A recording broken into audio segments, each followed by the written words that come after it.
மதுரை கிளை உயர்நீதிமன்றத்தில் தற்பொழுது விசாரணையானது துவங்கி நடைபெற்று வருகிறது. அது தொடர்பான தொடர் நேரலையை பார்த்து வருகிறோம். நீதிபதிகள் எம் தண்டபாணி மற்றும் எம் ஜோதிராமன் அமர்வில் இந்த விசாரணையானது துவங்கி நடைபெற்றுக் கொண்டிருக்கிறது. தொடர்ந்து நீதிபதிகள் தரப்பில் பல்வேறு கேள்விகள் எழுப்பப்பட்டு வருகின்றன. அதனை எம்முடைய செய்தியாளர் ராஜேஷ் தொடர்ந்து தகவல்களாக நமக்கு வழங்கிக் கொண்டிருக்கிறார். தொடர்ந்து அவரிடம் பேசலாம். ராஜேஷ், தொடர்ந்து இந்த வழக்கின் விசாரணை துவங்கி இருக்கிறது. அந்த பொதுநல மனுக்கள் தற்பொழுது விசாரிக்க துவங்கப்பட்டிருக்கிறது. குறிப்பாக அந்த உரிய விதிமுறைகளை வகுக்க கோரிய மனுதானே தற்பொழுது விசாரணை நடைபெற்று வருகிறது. இதுல அரசு தரப்புல என்னென்ன வாதங்கள் அவங்க முன்வைக்கிறாங்க, மனுதாரர் தரப்புல இப்போ வரைக்கும் என்னென்ன வாதங்கள் முன்வைக்கப்பட்டிருக்கிறது?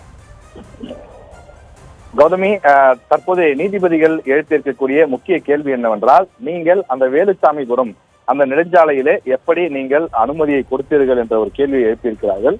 அதற்கு ஆர்டிஓவிடம் அனுமதி பெற்று நாங்கள் அந்த அனுமதியை கொடுத்தோம் என்று அரசு தரப்பிலே தெரிவிக்கப்பட்டிருக்கின்றது. ஆனால் இதற்கு அனுமதி கொடுப்பதற்கு ஆர்டிஓ சரியான நபர் தானா, அவர் அனுமதி கொடுத்தால் போதுமானதா என்ற கேள்வியை நீதிபதிகள் எழுப்பியிருந்தார்கள்.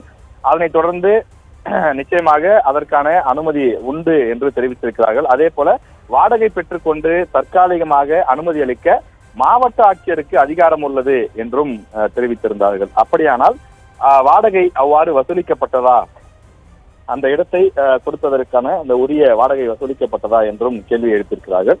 மேலும் தேசிய நெடுஞ்சாலைகள் அல்லது மாநில நெடுஞ்சாலைகள் என்பது மக்கள் பயணிக்கத்தானே, இது போன்று கூட்டங்கள் நடத்துவதற்கு எப்படி அனுமதிக்கலாம் என்றும், அனுமதிக்கப்பட்ட இடம் தேசிய நெடுஞ்சாலையே அல்ல, அது ஒரு நெடுஞ்சாலையும் அல்ல, பொதுமக்கள் பயணிப்பதற்கான ஒரு உள்ளூர் சாலை தான் அது என்று தற்போது அரசு தரப்பில் பதிலளிக்கப்பட்டிருக்கிறது.